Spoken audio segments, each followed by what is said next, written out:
The worst grief I felt when I did break up with Daisy's dad was really not about the end of the relationship. It was just suddenly realizing and it dawning on me like, oh my God, I didn't just want to have one baby. Like I wanted to have siblings. I wanted to create that like family, that happy family with these traditions that I'd imagined, or, you know, like little camping trips and just like cheering each other on and having family board game nights and things. And in my imagination, when I really stepped back and like looked at it clearer, I was like, okay, honestly, for me, like the person I am, a man or a partner isn't really that big of a part of the picture. Like it's just me being this strong mother with utter adoration for her kids and just like, I want to help them to succeed in this crazy life.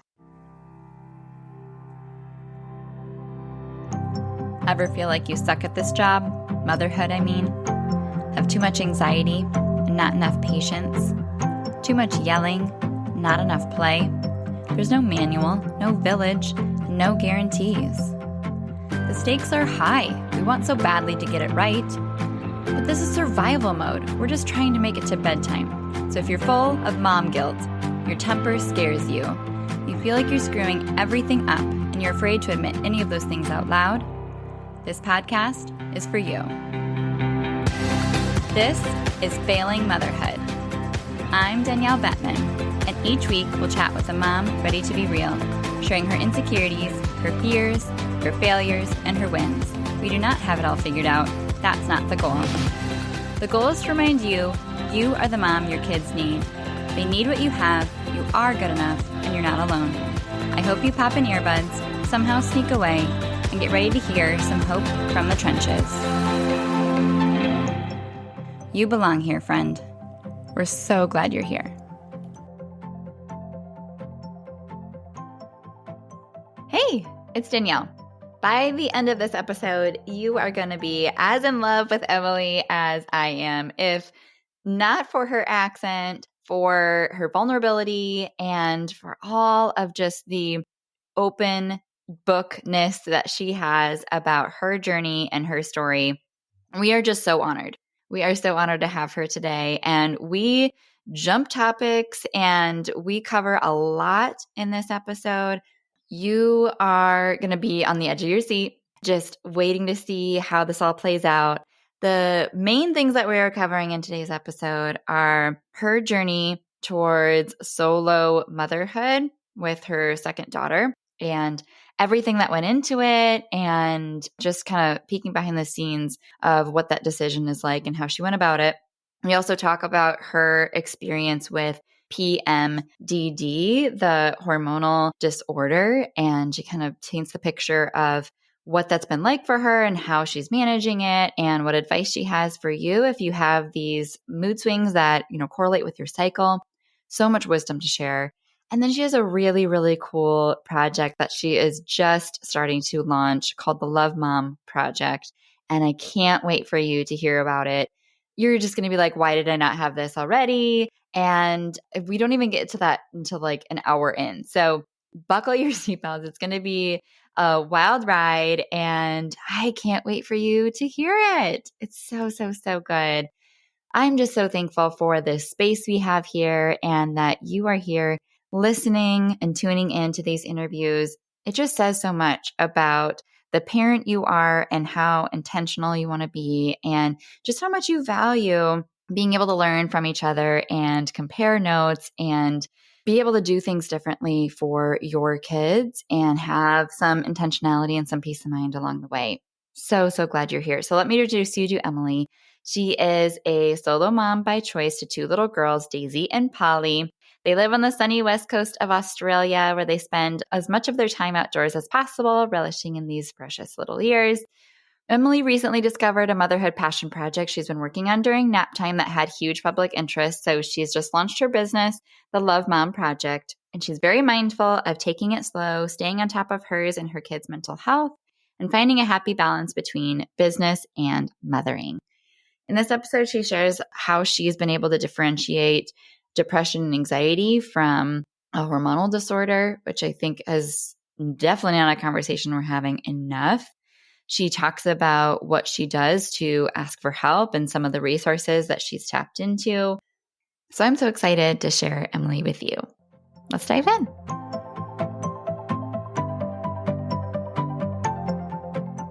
Welcome to Failing Motherhood. My name is Danielle Bettman, and on today's episode, I have Emily Mulligan here, and apparently I pronounce Emily like an American. Welcome, Emily. Oh, I love it so much.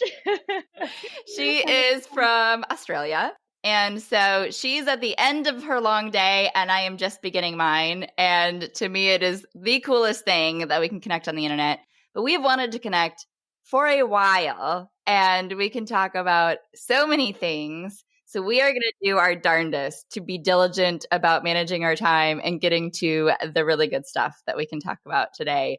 But before we jump in, have you ever felt like you were failing motherhood? Oh my God, absolutely. Thank you so much for having me, Danielle. Yeah, it's been a long time coming.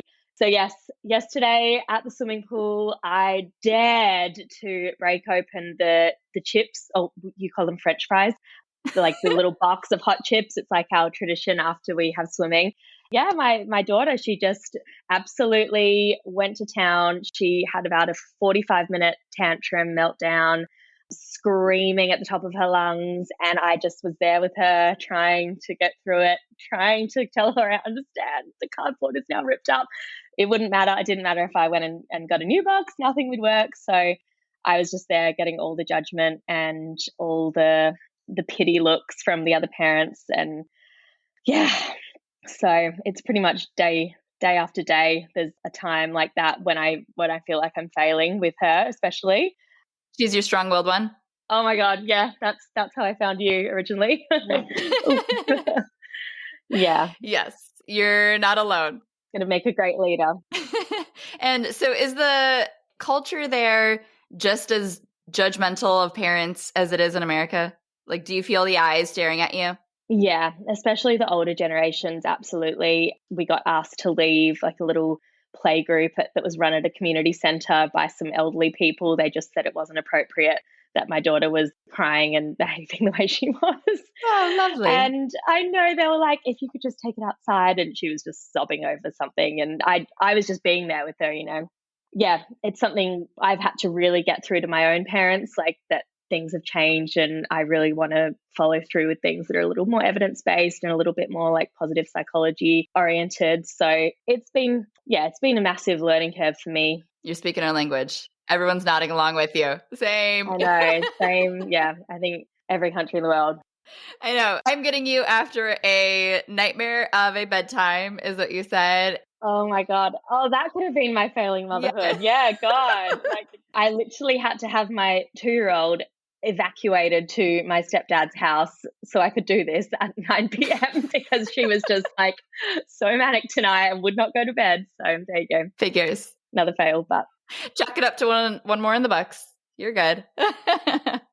No, we are grateful to have you, and I can't wait to just kind of pick your brain. I'm just gonna let you talk, and then I'll stop you if I need to, because I am obsessed with your story, and some of the things that are unique about your journey haven't been covered here on the podcast yet. And so I'm just like so excited to kind of hear just that first person perspective, but also the insight that you can turn around and then share with people that have where you were a year ago or where you were, 3 years ago. So valuable to learn from each other in that way, even, from across the world. So let me ask you first, who were you before you became a mom? God, I honestly don't think I'd even recognize myself before I was a mom.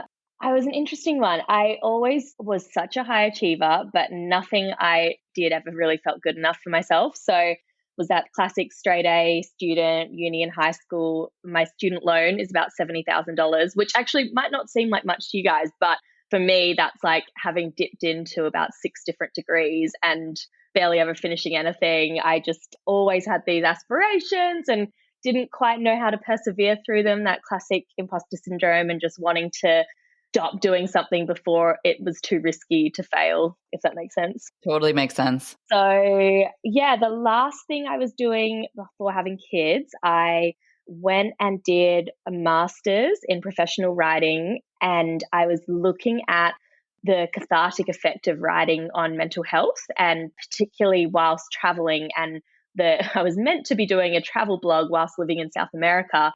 That was like the project I'd been approved for by the university. But imposter syndrome meant I literally just went to South America and kind of it's not like I wasn't trying. Like I was working diligently like every day on the masters, but I wasn't publishing anything. I wasn't like sending anything, submitting anything. I had a great time, but I just did not pursue it like the way I could have or possibly should have. So I got back to Australia. I just felt so lost. I felt so ashamed of myself. I hadn't done what I was meant to, and I didn't know what was next. I would have had to like restart a whole new assignment. So I became a flight attendant super randomly and spent the next 2 years flying for Virgin Australia. So that was great because I was still able to study part-time and go to Bali every other week and do my uni assignments like from cafes in Bali. Yeah, we don't hate that. Yeah. Oh my God. Like, yeah. And because of the flight attending, it meant I got to use my staff travel benefits on a whim whenever I wanted. So I just decided spontaneously to go to Mexico one day. And that's not easy from a West Australian, like it's really around the world. So because of that, I happened to cross paths with my now ex-partner.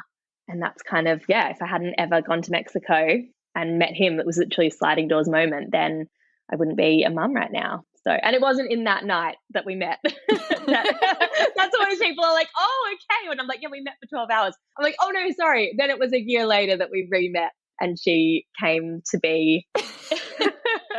So it wasn't a one night stand. It was like you thought no, he was the one. Yeah. Like I didn't in that moment like realize what a connection we'd forged, but we just stayed up chatting at this hostel for many, many hours. And we got on so many levels. We shared a lot of our values and yeah, just kind of dipped in and out of Facebook messages for a year and decided to meet up again the following year in Norway. He's European. So yeah, used my staff travel again and got there. And I don't know, I think everything was a little bit clouded by the Northern Lights as it would be. And I fell head over heels. I'd never been in a long-term relationship before that. My longest relationship, I think, had been 35 days. And it was always me like pulling the pin and not being able to settle. It was the feeling like I wasn't good enough, but also weirdly and embarrassing to admit this, but not feeling like they were good enough. It was just this weird thing of could never meet my expectations in any way. Like your own worst enemy. Yeah, absolutely. But I think I've improved. Yeah, just crippled with low self-esteem, and I was always so positive. You'd never believe it when people would meet me and then I'd share a little of my story. Like I was always a big advocate for mental health because I realized as an 18-year-old that I'd been suffering with depression and anxiety since I was a young teen, if not even before. And it was around the time when it wasn't so spoken about. So I did do a lot of posting on social media originally, sharing that journey. And obviously my travels in South America, they were meant to be centered on me becoming even mentally healthier with a little side of probably too much drinking and partying. But I then found myself in this long distance relationship with a European man who I very much adored. And then I realized that I was pregnant and we were actually over the moon despite the 7,000 miles apart. We thought it was just feasible. We thought that this was meant to be, and it was meant to be. It just wasn't meant to be the way we kind of expected it to go. So I tried to move there. Sorry, it's such a long story. No, you're good. We're on the edge of our seats. Oh my gosh. Okay. I tried to move there. It was easier for me. I've got dual citizenship with Ireland, so I could move to Europe.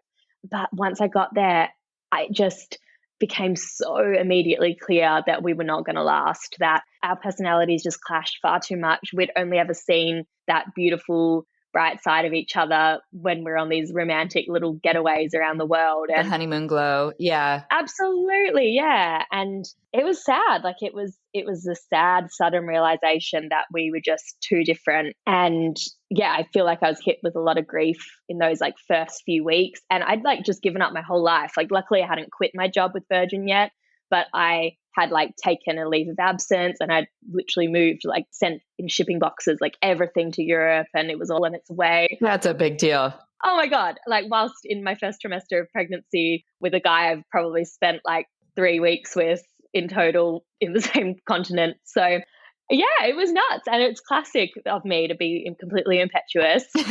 Absolutely impetuous, Emily. Like that is my motto, or that is my main trait. But I do believe that somewhere intuition guides me. Like it's, even though people would be like, oh, she's insane, or like, how could she do that so quickly? Or like, who would do that? Somehow it has always worked out for the best, or like there's been some beautiful little morsel that proves that it was the way, even if others might have taken a completely longer route to it. Then I decided to move back to Australia. I talked to my family and they said, look, you need to be with us. Like, you need to be around your support system. I was worried about my mental health. I felt like it wasn't faltering, but I needed to be in a country where I spoke the language and had access to all the services that I could need. I knew I'd be predisposed to postnatal depression and anxiety. So I wanted to care for myself as best I could and the baby. So he was not happy about that. He really felt like he just didn't have the same opportunities in Australia that he had in Europe. So he did try and move here for a little while, and we gave it a go, got a house, we rented a house and had the baby here. And that was Daisy, so just nearly 4 years ago. But within a few weeks of her being born, we just realized it was just all falling apart and we were just too unhappy together. We were both so happy and so fulfilled as parents. And to this day, like, I think he's an incredible dad, like, as hard as it is from the other side of the world. But yeah, just it was not going to be us as a couple, us as a happy little family, which is hard. Like, it's not what anyone grows up imagining that their life's going to turn out as. So, I'm already just like, I have so many questions, but I'm going to keep going because I feel like we needed that background to kind of like paint the backstory. And now you're a mom. Now I'm a mom. So in like the early days of motherhood, had you come across a lot of parenting already about like how you wanted to do it? Or were you kind of just like running off the instincts of you wanted to parent how you were parented? Talk us through a little bit of like that journey. Okay. So whilst at uni, I nannied for a family which had 2 little girls, and I looked after them for years. I didn't live with them, but I would go and, like help raise them essentially. So that had given me like heaps of insight into the sort of way I wanted to do things. I'd always just known, like in my heart of hearts, I just wanted nothing more than to be a mum. And you just know, like it's almost like anti-feminist to say, like, oh, I just want to be a mum. Like, you can't do that, especially when you're like a straight A student and everyone's like, you're going to be a doctor or a lawyer. And it's like, I just want to be a mum, like baking cookies. But it was true. Like, I've always felt that. I've always been very maternally minded. So the way I was raised is certainly not something I wanted to replicate. Came from a very broken home, even though my parents were together. It just wasn't a happy childhood. Like, even though my mum is my absolute pillar of strength. Like, I adore the woman. She is just everything. I couldn't do life without her. But she had an awfully tragic childhood in Ireland, and her own mother just was completely incapable of mothering. And mum kind of went the other way. She just wasn't mothered at all. And so she almost smothered me then, like, and my brother, and just wrapped us up in cotton wool. She didn't teach us any resilience. The second anything went wrong, or the second there was any sign that we might be struggling, she'd just pull us out. And I see that I then continue to do that as an adult myself. The second that I felt like, oh my God, I could possibly fail here, I would just escape. So my dad, on the other hand, was completely emotionally absent, no talk of feelings. I never felt like he really loved me or really wanted me there. Or I tried so hard to be like a daddy's girl, and I got into all his hobbies. Like, I'd go to the horse racing with him and go to the football and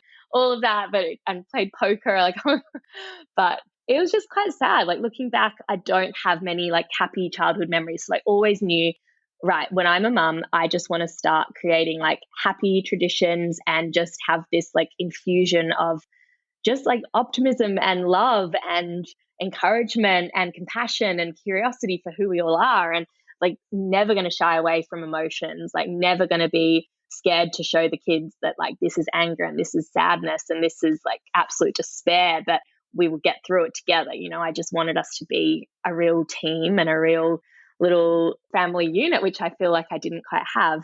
So I remember reading a quote that to understand like someone's emotional legacy, you've got to go back 3 generations, and it kind of follows through. So yeah, I was really fascinated by what the experience of like my great grandmother must have been and understanding that. And I think I've got the gift of insight now that I'm starting from day one with my kids, knowing like, okay, these are our family's probable weaknesses, in terms of just like the things that we've been through for the past few generations. And like with Daisy, obviously, I've known from the very beginning, like, okay, you're coming from a separated household or however you want to define it. So with that in mind is how I want to parent, like to give her strength, to give her those coping skills that she needs so that it's never a disadvantage to her. It's just part of her narrative and it's something like she doesn't need to be ashamed of. And it's something I just want to help her through, like right from the start. That's probably a big difference is my mum tried so hard and yeah, God, I love her. But I think she lacked that insight. She just was overdoing it so much so because of what she lacked. You're putting to words what a lot of people have done and being able to hear that in someone else, but then also be able to kind of paint the picture of, I didn't even realize that's what I was doing. When you put words to it like that, it does go back generations. And there's so much about what we're doing that it's so easy to swing the pendulum from one way of parenting to way the opposite. And it's very hard to find something that is truly balanced and right for the child that's in front of you. And, it has to be strategic. It has to be intentional. And you're trying to throw that together while they are not sleeping. And, there's a million other things going on. So it's very hard to feel like you're even ahead of it by a day, without feeling like you're behind and trying to just like keep up with what's going on today. Yes. So I love just kind of being able to put some of those thoughts together of how you created what your mindset is going in. So then tell me more about your thoughts on Daisy having a sibling. Where were you at with that? And like, when did that start to become a thought? So I think it was the worst grief I felt when I did break up with Daisy's dad was really not about the end of the relationship. It was just suddenly realizing and it dawning on me like, oh my God, like I didn't just want to have one baby. Like I wanted to have siblings. I wanted to create that like family, that happy family with these traditions that I'd imagined or, like little camping trips and just like cheering each other on and having family board game nights and things. And in my imagination, when I really stepped back and like looked at it clearer, I was like, okay, honestly, for me, like the person I am, a man or a partner isn't really that big of a part of the picture. Like it's just me being this strong mother with utter adoration for her kids and just like, I want to help them to succeed in this crazy life. And so it was when Daisy was 6 months old and I had like perfect mental health, like the whole pregnancy and the whole 6-month postpartum period with Days, just spotless. And I was going through a particular pregnancy clinic in a public hospital for women that have had prior issues with their mental health, which is so wonderful. It's a free service. And basically I was seeing like a psychologist every week. I had access to a psychiatrist, a social worker, all of these amazing people, like just ensuring that like I was being put into the world of motherhood with like the best support and the right state of mind, which I was. And so when Daisy was about 6 months old and I got my period back, I was breastfeeding, I got my period back, and I suddenly realized that every month I was feeling like this insane urge to get pregnant again around ovulation. And I'd never really tracked my cycle before having kids. I'd always been on hormonal birth control. And I just never really had the time and the space, like with all my studies and travels, to feel into my body and be like, what's actually going on? I'd written it off as like mental illness and stuff in the past, but it was around then that I was like having these huge ebbs and flows every month of despair. And it would get to this point where I'd be like, oh my God, like if Daisy dies, like I'll just have to kill myself. Like that's just what's going to have to happen. Like, I just love her so much. I couldn't possibly live without her. But I obviously caught myself, and I know a lot of people would feel that way, even though we might not admit it, but I really felt that. And I luckily was able to be like, oh, hold on, like, whoa, that is a dark lens. Like, what is going on here? And I stopped and was like, that is not true. Like, there is so much to live for. But I kind of delved deeper into those thoughts and was like, I want to just investigate this a little bit. And that's when I realized, like, okay, yep, it's the sibling piece. And I'm feeling like this real tragedy has occurred in that I don't have someone to have another baby with. And I started dating. I got back on Bumble and I went on a few dates with a guy and I realized like, I am literally just sizing him up for fatherhood. Like, I don't care. Like, it was that awful of me. And I was doing the maths in my head. I was like, okay, so clearly this time I have to wait a while because people are just going to think I'm batshit if I am like, oh, I've met someone new. And so I was like, right, we'll have to be like 2 years of dating and then we can talk about it and, then have another baby. And I was like, by that point, Daisy's going to be like 4 or 5. Like, I don't want that kind of age difference. And this is how erratic I can be. But I was like, okay, well, I could just possibly do this on my own. And I hadn't really heard much about solo motherhood by choice at that point, but I just entertained the thought. And then I was going to a yoga class and the yoga teacher started explaining that she'd gone down this journey of using a donor to try and get pregnant with her same-sex partner and that they'd actually met him online rather than going through clinic. So it kind of all these little pieces fell into place around the time I was thinking about it. And I did go see my doctor and I wanted to just kind of talk it through with her. And she gave me shocking advice. She's no longer my doctor for this reason because I was just couldn't believe that she'd say this, but she told me that I should just have a very well-timed one-night stand with a very attractive man. And that was like her legitimate medical advice. I was like, oh my God, like, what are you trying to embroil me and this poor unsuspecting man in? Yeah. So I did not follow through that advice, but she gave me a referral to like a local fertility clinic.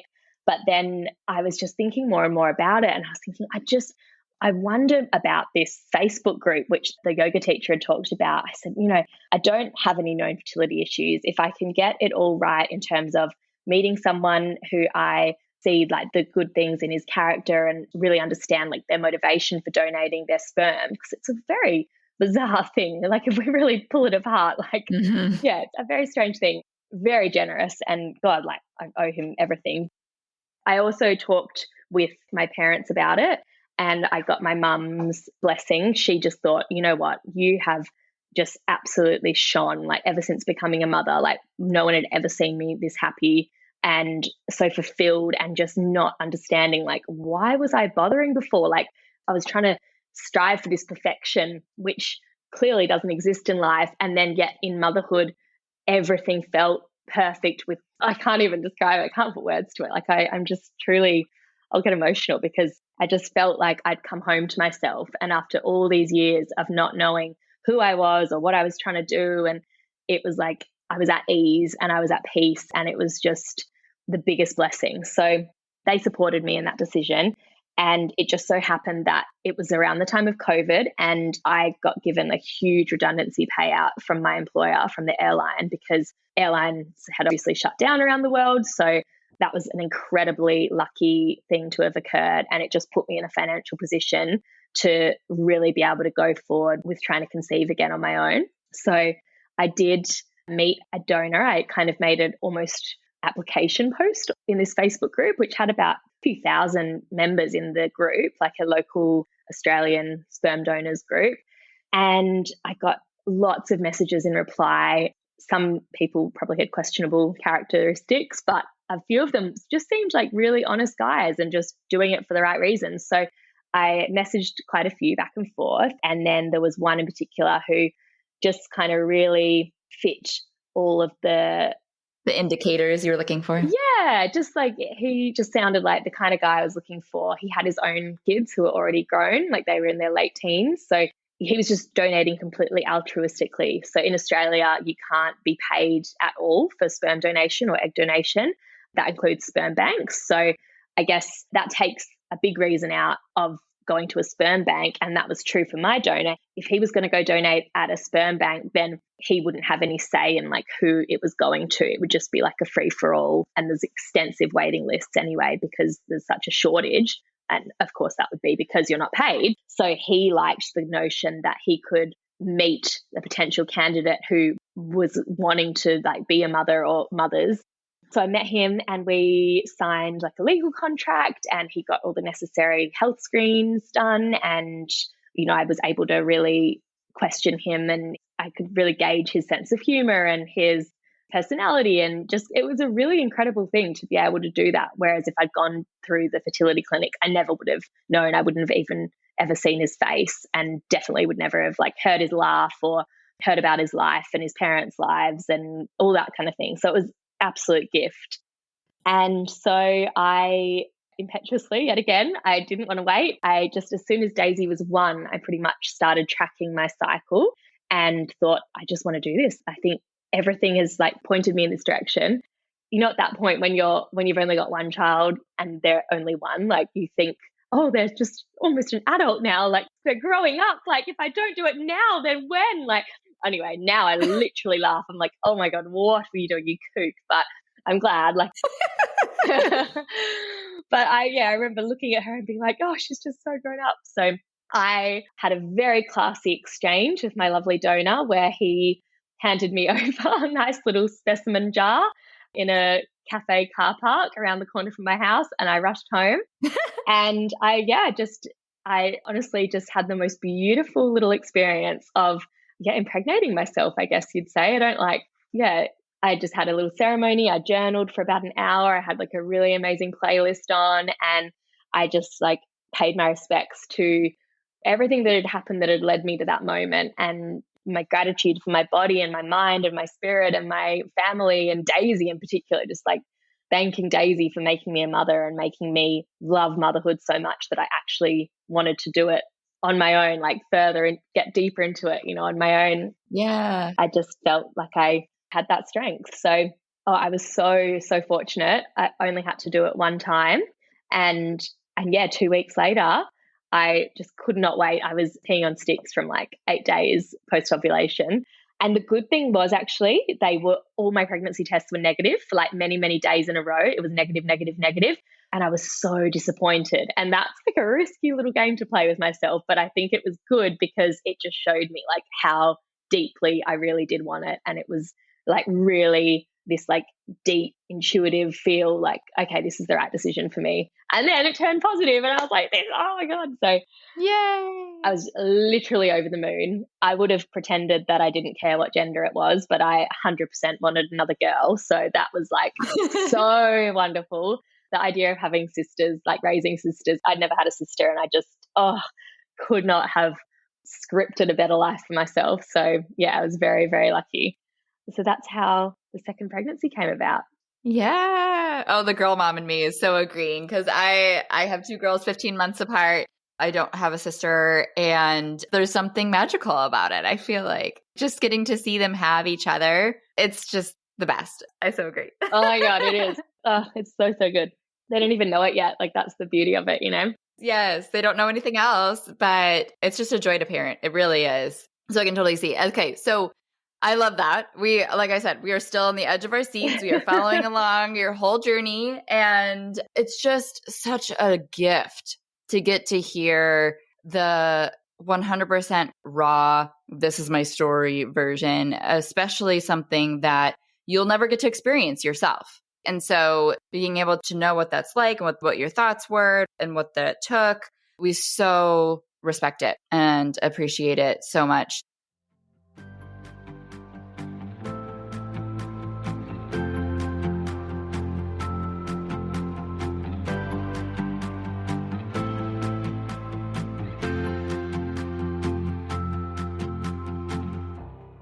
So, big emotions from little people are running the show at your house. Is that right? Do they fall apart when something doesn't go their way? Ugh, just once. Why can't they accept the fact that the answer is no? Am I right? The struggle is real. You're not alone, and you're in the right place. When your days are filled with relentless pushback, it is so hard to feel like a good parent. Especially when your in-laws aren't shy in sharing how they think your kids just need a good spanking. Every time you lose it when they lose it, you feel like a failure. The worst part is, without addressing the root of your child's behavior, you're doomed to play a fruitless game of whack-a-mole, reacting rather than preventing the next conflict. And next time, nothing's going to go differently. The good news is, when you have a handful of effective discipline tools in your pocket, you're able to step into full confidence as their parent. Parenting actually becomes a whole lot easier. I promise, you're not failing them. You just need more tools. So if you have a tiny human who's full of love and yet so difficult, if you can only be so nice for so long, if you've tried everything and still feel defeated on the daily, my free class, Authentic and Unapologetic, is for you. In this free training, I share 5 huge misconceptions in parenting strong-willed kids that inadvertently invite defiance, 4 mistaken goals they're using their behavior to meet and what to do about it, how to let judgment roll off your back and truly feel like the parent your kids need, and why what you're currently doing just isn't working and isn't going to anytime soon. So go to parentingwholeheartedly.com/unapologetic to access this exclusive free training immediately. That's parentingwholeheartedly.com/unapologetic. The link will be in the show notes.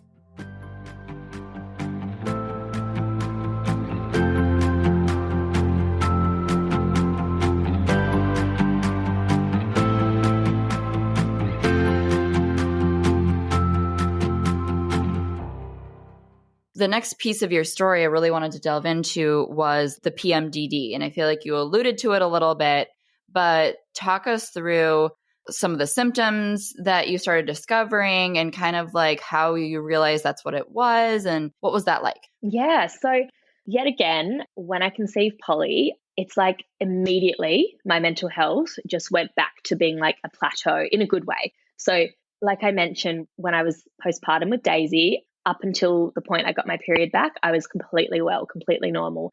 And then it was for about 5 months. I probably only had about 5 periods before getting pregnant with Polly. And every month I just had this huge low and then huge high and huge low and huge high. And it was absolutely debilitating. Like I just couldn't fathom it. And especially having experienced like such a depth of mental illness when I was younger, it started to dawn on me. I was like, wait, like what were my periods like back then? And what were my hormones doing? Like, I don't think anyone ever asked the question. I saw so many psychiatrists and, was in hospital at one point, and I did so many like inpatient programs, and not once did anyone, not one health professional say, where are you in your cycle? Or are you on hormonal birth control? Or, there was just never any discussion that could be something correlative. It was incredible just to go into pregnancy again. And I don't know exactly what it is about the hormones in pregnancy, but everything just went stable, which is so weird. You expect a woman to be like crazy and erratic in pregnancy. But for me and my particular mind and my makeup, I was so level-headed. There was no mood swings. It just every day, I was very tired, but tiredness for me isn't the same as those feelings of like depression and anxiety. It's coming from a whole different place. So then Polly, she was born just over 2 years ago. So yeah, she's now 2. She's absolutely gorgeous. I haven't given enough praise to her yet, but like, oh my God. So I didn't get my period back for over a year with her. And towards the 10-month mark postpartum, I started feeling like my body was wanting to get a period. Like I was feeling these like, it's hard to describe the kind of, I was like, I feel like I'm ovulating right now. Like I'd get a rush of like creativity and motivation and energy, but yet I wasn't bleeding. So I don't know, the doctors say, oh, you couldn't possibly have been ovulating. And I'm like, oh, okay. But then I'd also have like a really huge dip. And then a few weeks later, again, like a really big high and a big low and a big high. And so I finally got my period back with her, almost a year ago. And exactly the same thing's been happening, like nonstop. Month after month, I've got like a spreadsheet. I can tell you the exact days of the month. Like on day 20, I am going to want to like throw a child like across the room, like Miss Trunchbull. Like I honestly, like I feel rage on that day of my cycle. And it's just this, it permeates my whole body and it's a horrible feeling. And I want to speak to that because, it's okay. Like it's so normal to feel that range of emotions, but it doesn't feel authentic. Like it feels so real and so raw in me, but I also feel like it's completely controlled by something other than my mind. It feels like it's just like it takes over you. Yeah. And it feels like these hormonal urges. Like it's not something that I could even change my thoughts, to change my feelings, to change my actions. Like I'm very literate with like cognitive behavioral therapy and that kind of thing, but it's like, no, this is like, I'm embodying it. Like it is so different to that. So after day 21, then about day 26, 27, I am so low. Like I have no faith in myself, no faith in my business or my future. Like, and to be honest, like I feel like I've got the protective barriers now that I do have things going for me and like external kind of things that make it a bit easier. But there was a few months there when things weren't great in terms of like all that sort of stuff externally. And so I could really, like, if I didn't really take myself seriously and like put in a lot of effort to change those thoughts and to talk to people and to seek support and to share the load with like my loved ones, it could have been really bad. And I can imagine that, yeah, like if I didn't nip it in the bud, that's kind of the way it was going, like into these real depressive episodes. And then sure enough, as soon as I start bleeding, I snap out of it and I'm back to completely normal. While I have my period, I'm just level-headed, normal, happy, content. It's so bizarre. And then I will get an upswing when I ovulate. And I can see why in the past doctors haven't diagnosed PMDD, I don't know if we've said it, is premenstrual dysphoric disorder. So it is actually classified in the DSMV, whatever the official books acronym is, Yeah. it like the World Health Organization, like they say Yep. as of like the last publication of that, it is a disorder now. Whereas in the past, so many women would have been diagnosed with bipolar disorder or borderline personality disorder, both of which are diagnoses that they've considered I might have when I was younger. And yet I never quite fit those criteria. And so I was just always left with a big question mark, like, oh, we don't really know what's wrong with you, but, you're probably just depression and anxiety and like have some medication, like, there you go. And so to this day, like I still take antidepressants every day. And I'd been off mood stabilizers for the duration of my pregnancies. And the doctors, when I went to the GP, a different GP, obviously, that's the doctor, saying like, I'm really concerned about my mood swings. Like it's not normal and it's hormonal. I was like, it's so clearly linked to my period. And they were just so like not hesitant, but just dismissive of it. Kind of the first thing was, oh, okay, well, we'll put you on the pill and that might help. And I was like, no, like I don't just want to be tampering with my hormones. Like I just needed like deeper understanding. And so they sent me back to a psychiatrist, a public psychiatrist, and he was okay. I've seen him a couple of times and he's definitely open to the idea of PMDD, but he says it's not something he's really diagnosed before. It's like, well, it's very new, he said. And I was like, oh my God, it's literally been around, I'm sure, for as long as humans have existed.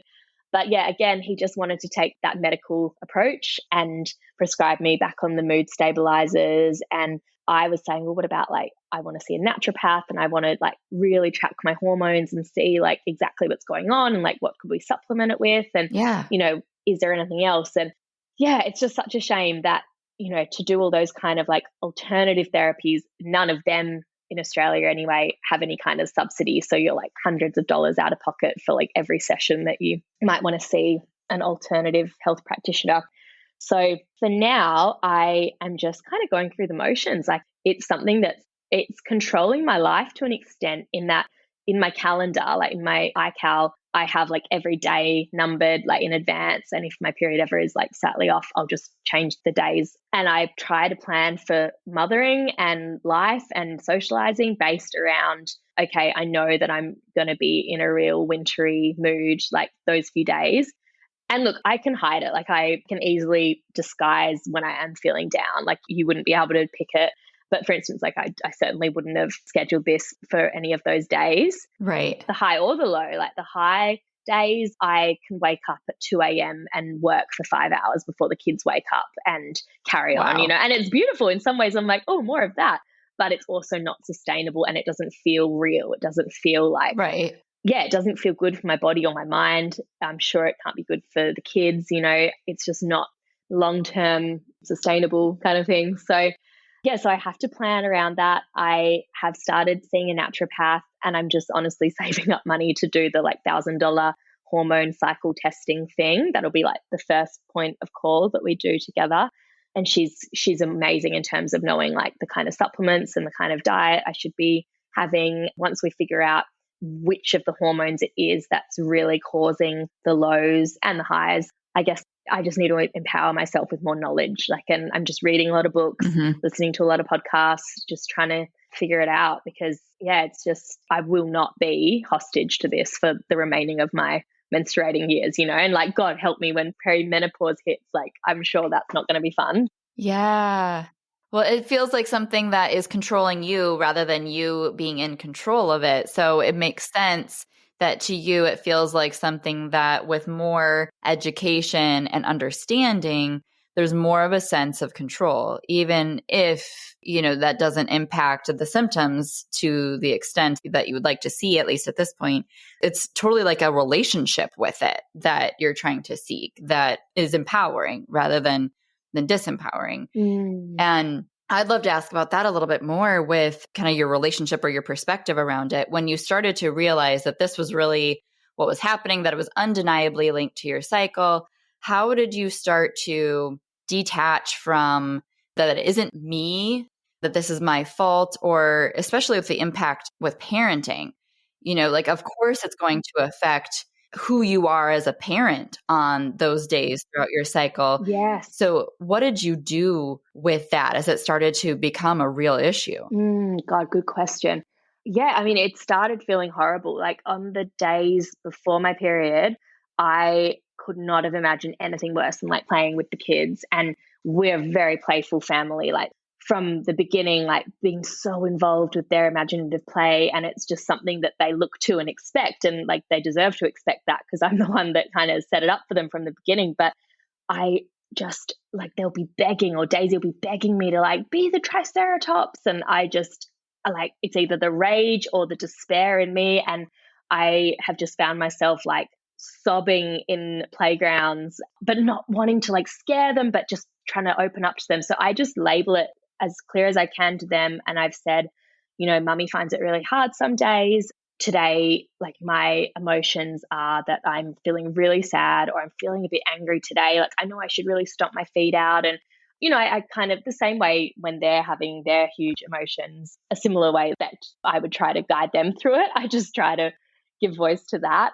But I would ring up, there's like an amazing organization called Nagala here, and they're like a parenting hotline, 7 days a week kind of thing. So they gave me heaps of advice, and we ended up going and staying there for a week. There's an actual inpatient early parenting hospital type place for, well, not hospital, but it's like for respite for parents, particularly if you've got like mental health problems or like social issues or, any kind of risk factors. So I, after having had lots of conversations with them and being like, I just can't do another month of these few days in particular parenting. Like, it's literally not feasible. And it's so hard to describe to people. Like, my mum, like, she always suffered from endometriosis, and she's from that generation where she's like, well, everyone gets PMT, like, it's normal. And I'm like, no, like, I can't describe to you, like, it's like darkness, like, in my heart. Like, it scares me how dark it gets.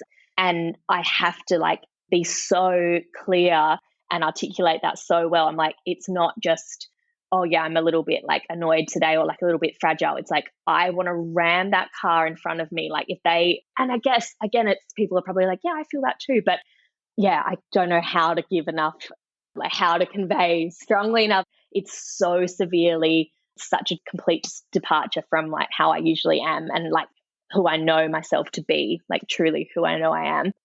So I try and organize like childcare for those main days. I can book in like extra casual days at their daycare center. I have just opened up that conversation with like my support network. When I first realized, probably about 6 months ago, that this was, undeniably hormonal, I sent a group message I made a Facebook event actually. And I included like probably 16 of my closest friends. And I just kind of explained it in that. And I said, this is what's going on. And I honestly think that perhaps this is what was always wrong, inverted commas, with me over time. Like, all the bouts of like so-called depression and anxiety I had, like, I think it was probably hormonal the whole time. And I wonder if like my grandmother and my mother and like her mother, like, is it something that has been inherited through our bloodline? And so, I just sought help from my friends. I said, look, I can't even bear the thought of like going to the grocery store. I've got no food in the fridge. Like, I can't entertain the girls today. Like, I just need help. And I'm so thankful. Like, I cry again. Like, I'm just, yeah, within like an hour of posting that, I think I had 4 friends at my door. Someone was like, right, I'm taking the kids to the park. And like 2 of them rocked up with food. And like Mm, someone was like, okay, I've gone and got these incredible vegetarian meals made and blah, blah, blah. And like it just kept going. Like they just, wow. and then I also found out my lease had just been ended the same week. It was just like such a nuts period. So my friends are just incredible, and they've all been rallying around me. They've all been just checking in, like, where are you in your cycle? And like, what do you need? And I'm just being honest because I would want them to be honest. I think everyone deserves that. And that's the only way we're going to get anywhere with this disorder in the future is like, we just give, if someone was diabetic and, they needed help, or if it was like a physical illness, like it's the same with normal mental illness stuff, like Right. we deserve that support. And I truly hope that if anyone hears this and they're struggling with it, like it's so hard because it's so invisible, Mm-hmm. but I just do the bare minimum on the bad days, and I probably make up for it on the better days. And as long as I'm just giving my girls that literacy that it's okay, like, yes, I'm having these swings, that's normal, that's human, that's woman. And, it might be something that they also have to deal with when they're teenagers or onwards. And I'm just glad that I'm going to be able to start from like day one of their first period, knowing like, okay, like we've started clean slate. Let's just keep you guys in check. And I'm just hoping, that it can be different for them. Yeah. So for a mom that feel like you're putting words to something I'm experiencing, but like I don't know for sure, and I just feel a little bit crazy because, it's all in my head, or it's invisible, or my doctors or practitioners, haven't said that or don't give validity to that. What do you want them to know sooner than later? What did you realize that you just feel like, when given the platform, you want to be able to speak to? Yeah, definitely just start tracking it. Like that's your most powerful weapon, is just really like every single day. I would have like some statements in my phone, and I kind of would like look at the statements and be like, yes, that is true today, or that is true today. Mm. And I would then have that on paper. And I even like made myself like a little graph that I printed off, and I'd truly track it, which is stuff I'd seen for like mood disorders in the past. I just adapted it to be more to do with like how I'm feeling as a mother. Like, do I have any motivation? Like it was things that I could really see a marked difference in terms of like wanting to play, wanting to engage with the kids. Like, do I have a reluctance to socialize with like other friends, with other kids? Like, does that feel unbearable? Like, just kind of what do I feel like I can take on? Often it would be like, I have this massive urge to do like the most sensory play possible. I'm like up at midnight dyeing like 5 different colors of rice, and I'm like all of this, and like so that I would be able to track it like so clearly, be like, oh my god. And versus, is the kitchen sink like for 4 days a month absolutely overflowing? And I could just break down looking at it. Like just really getting to know those differences for you individually, and like what they look like, and being able to just see exactly what the main emotions are, I guess, and like the behaviors that are linked to those emotions. With depression, it was more when I'm looking through the lens of like a mental illness, which this is a mental illness, but it's slightly different. Like when you're looking at depression, I think of the thoughts as being like the main thing that's kind of screwing with you. Whereas with this, it's more like the feelings are there on their own, and there's not necessarily thoughts. Like I didn't wake up feeling like, oh, I'm a terrible mother, and that it's just this like overarching feeling. So I guess that's the difference. But then like for both of those things, it's like obviously they affect your behaviors. So the behaviors for me and the actions I'm taking, they're like the biggest clues. They give the most insight. Again, it's something that we haven't had vocabulary around. We haven't had a lot of like a matriarchy or generations where we're able to be in the same room and compare stories and experiences and really be able to glean wisdom from each other of like, oh yeah, that happens to me too, and I can now connect the dots. I feel like I don't even know, 37, and I'm still starting to realize like what my highs and lows look like, and just being able to articulate them and be able to help my partner understand why I just feel darkness for no other reason. And it's not anybody else's fault. And even trying to know like what I need on those days and what was going to be successful and trying not to push myself too far for no reason, like that's all still new. And I've had a period for 20 something years. So that's not cool anymore. No. Like we don't deserve to live in like this mystery world of just like, well, we're just, women. Crazy. Absolutely. I know. Like, why are they not teaching this stuff in schools?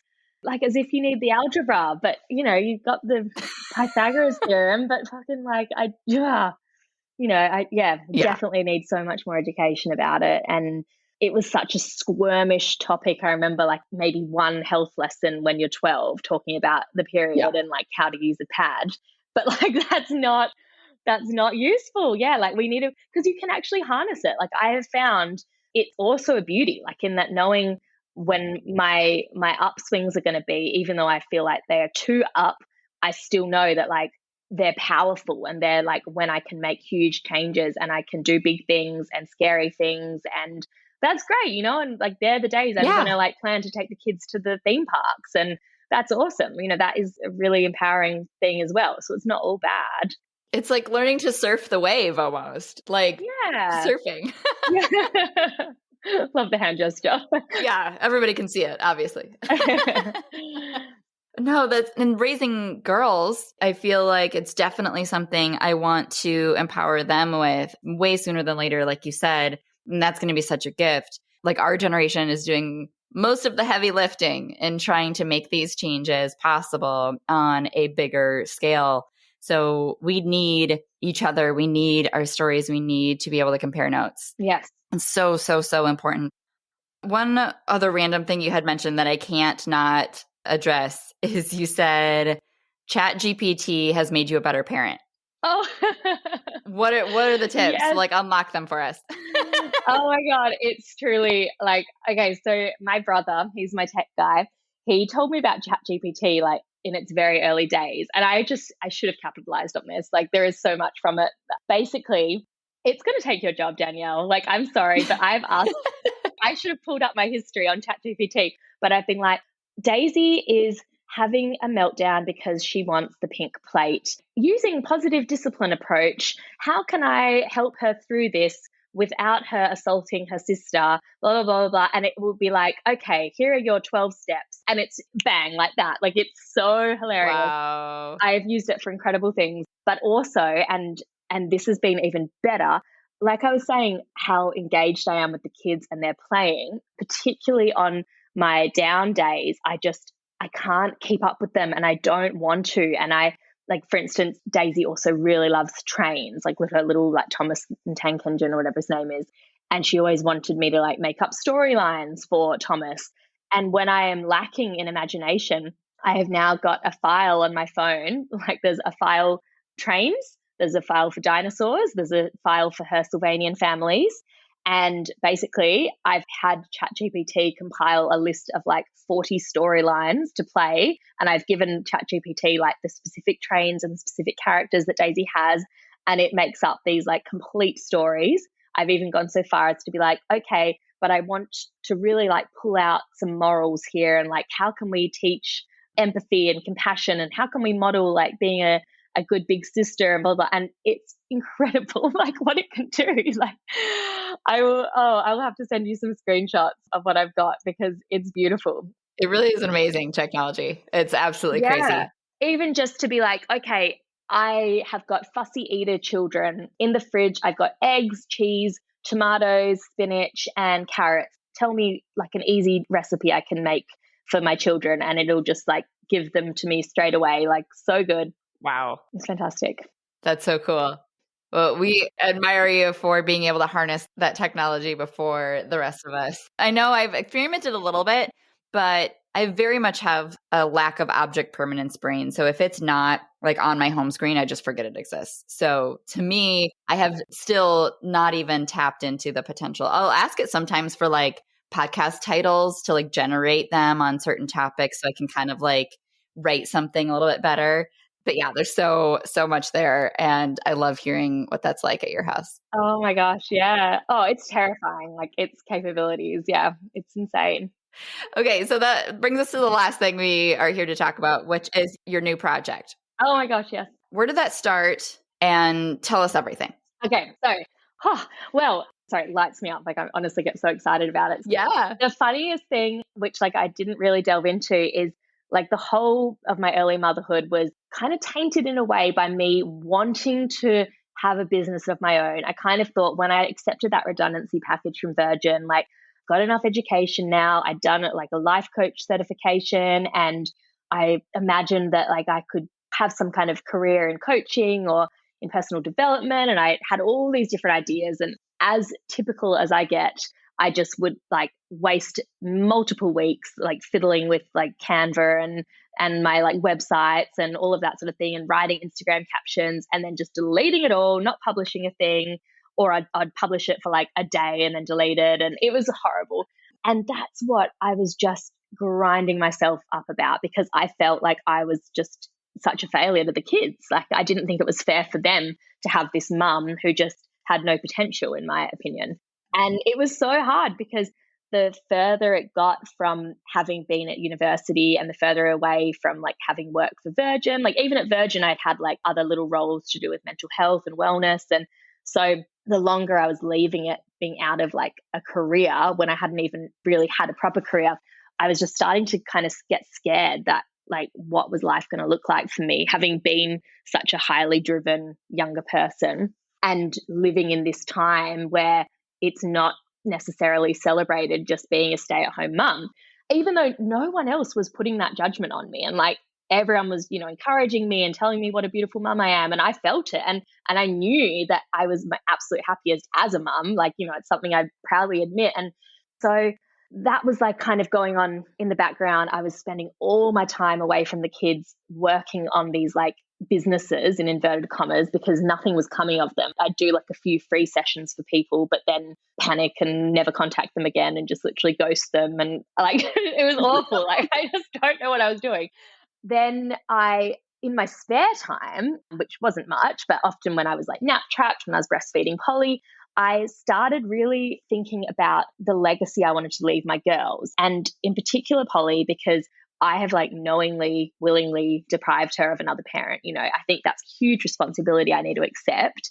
And there's a lot of things I do to make sure that, you know, she's not at an awful disadvantage by not having a dad. But I kept coming across articles in the media or friends of friends, you know, posting on Facebook of these young mums passing away suddenly, you know, either in childbirth, you know, this is the 21st century, like in childbirth, or of some rare aggressive cancer in 6 weeks. Or yeah, there was about 5 women in the space of 6 months that I came across. And I was like, holy shit, like if something happens to me, and I should say I was under surveillance for a cancer of my appendix at that point. So it was in front of mind, and thank goodness I've been cleared now, but I was going into like my most recent laparoscopy, and it just like really dawned on me like they could open me up and like God knows what they'll find. But that could be true for any of us. Like, you know, the moment we're born, we're all going to die. Like, and it's such a harsh, uncomfortable truth. And we shy away from it. We don't talk about it. There's no death education. Like,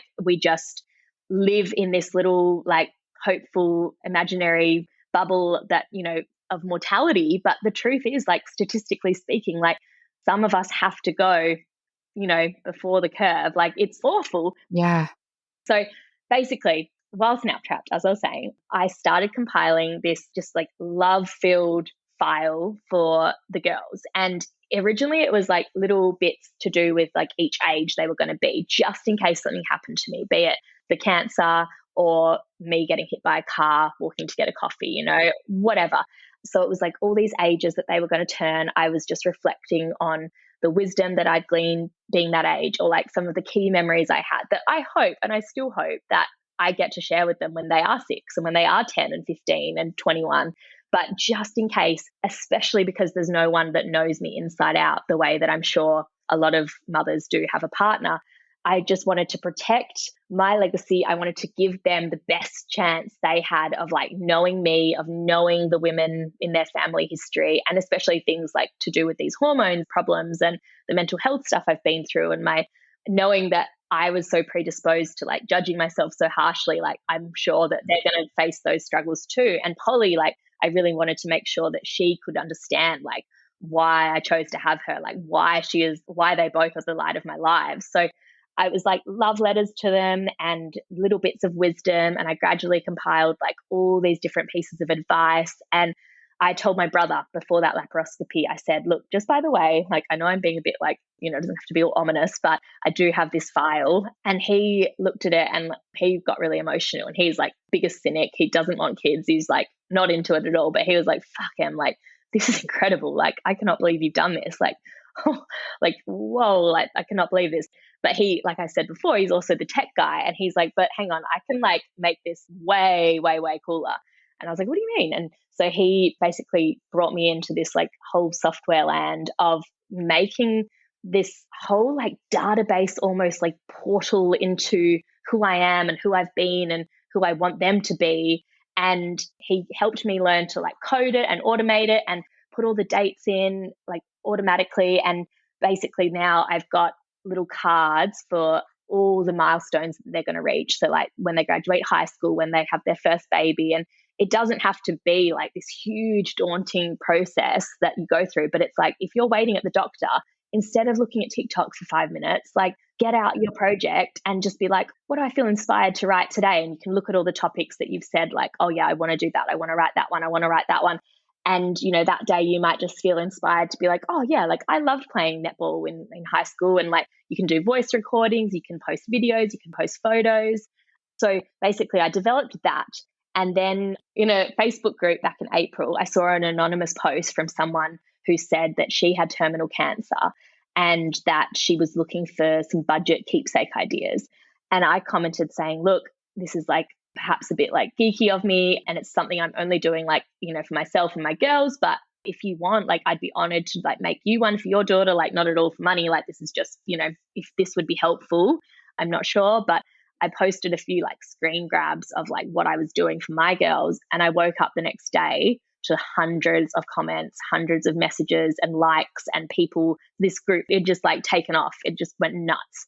And all weekend, I like could not pick up my phone without like someone else telling me that their mum died when they were 5 and they wish they'd had this, and someone else saying their husband's got brain cancer and can I do this? And it like, I've never been so overcome with emotion and like never felt like, oh my God, this is my purpose. Like it's, I still like, if I talk about it, I'll get teary because it feels like such a privilege, because it's something it's so untapped. And I don't even look at it as like, oh, I'm going to make money off this. It's like, no, I could literally change people's existences, because the people that become customers, like once this is a proper up and running business, the very happiest customer will never know how happy they are, because sadly it'll mean that they did the project and they died, but their kids now have it, and like that is just so incredible. And so basically with the help of my brother, after that huge takeoff of the idea and all this encouragement and people basically begging me to create it for them or to have a website, I've just been like working the oddest hours in every nap time. And after every bedtime, I just like jump on my laptop and I'm trying to get it ready for the masses. So it's called the Love Mum Project, mum with a U, not an O, mom. But I'm still figuring out exactly how it's going to look and how I'm going to sell it or donate it or whatever it is. I certainly know that I am driven to make change and make impact. And I would never want to take a dollar from someone that actually does have a terminal illness. So that's always going to be part of the philosophy, is like, I want to be able to gift it to anyone that is facing that absolute tragedy. And that feels good as well, because I think in all the things that I've like tried to achieve in my life, doing good for the world is like that ultimate thing. And now like doing good and like being able to show my daughters that I'm doing good, like nothing is better than that. Nothing's better than that. And that it's to do with my girls. Like it's all born out of the love that I have for them and just wanting to be able to parent them. Like even if I'm not here, it's just an absolute gift. So I know that sounds very convoluted, and I'm yet to like work out an elevator pitch or anything because it's still in its very early days. But No. All you need to know is the heart behind it, which you articulated so well. And yeah, you gave me a little preview, and it's so cool because it's the same peace of mind that you get by having life insurance. Like there's something that's very comforting that if something were to happen to me tomorrow, that my family would be able to continue life at like the state of living they currently do. And to me, it's like, of course, they would lose so much and it would be incredibly impactful. But, that's one thing that makes me feel a little bit better about it. And something like this is so much peace of mind. Of course, we want to be able to impart so much of like who we are so that we just want to know, because there's such an identity piece wrapped up in like, I don't know my story, so I don't feel grounded as a kid, without being able to have these questions answered. And I laughed because some of the example, advice pieces, I was like, oh, I have nothing for that. Like I need to figure that out for myself yet first.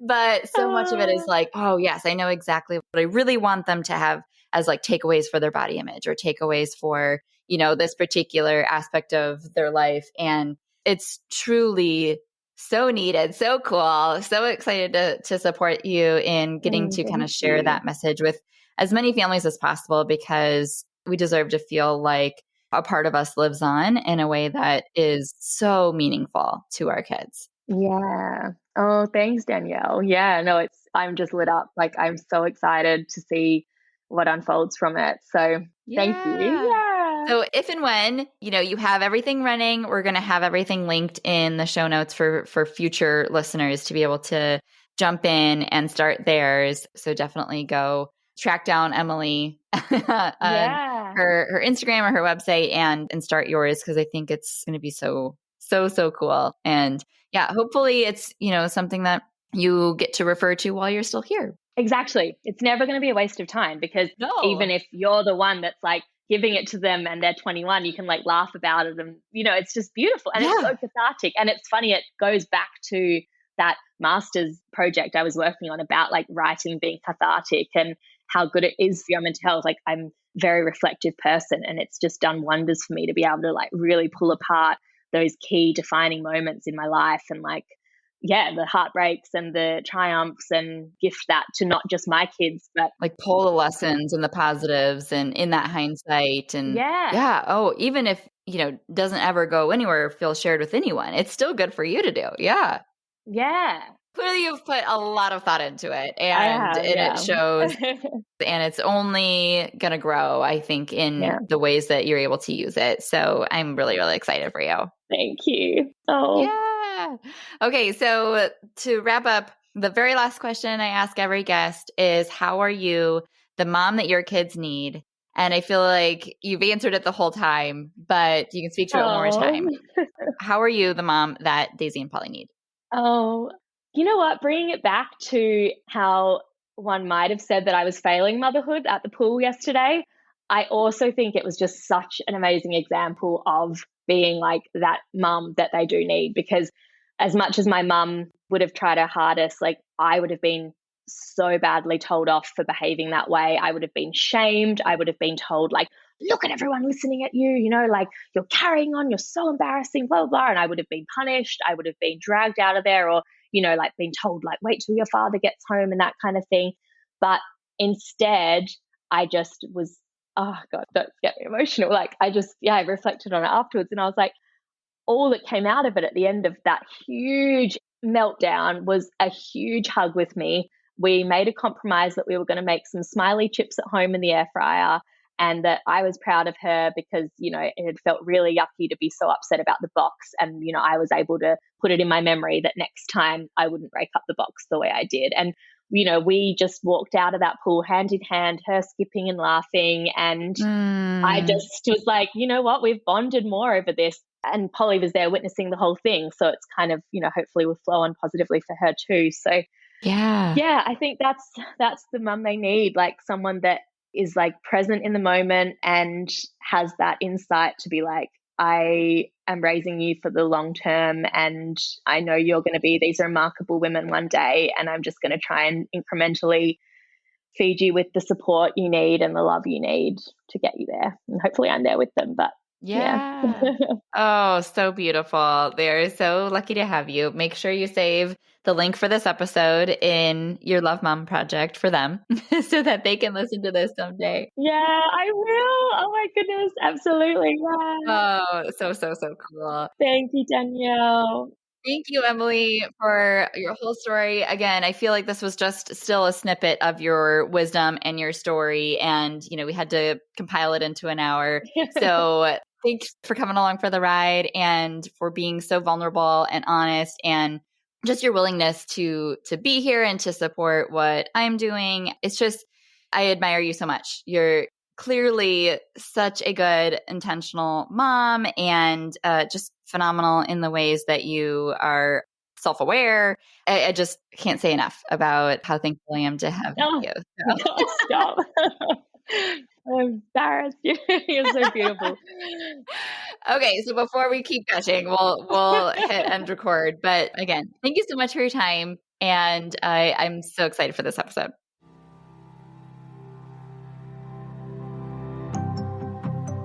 Thank you so much for tuning into this episode of Failing Motherhood. Your kids are so lucky to have you. If you loved this episode, take a screenshot right now and share it in your Instagram stories and tag me. If you're loving the podcast, be sure that you've subscribed and leave a review so we can help more moms know that they are not alone if they feel like they're failing motherhood on a daily basis. And if you're ready to transform your relationship with your strong-willed child and invest in the support you need to make it happen, schedule your free consultation using the link in the show notes. I can't wait to meet you. Thanks for coming on this journey with me. I believe in you, and I'm cheering you on.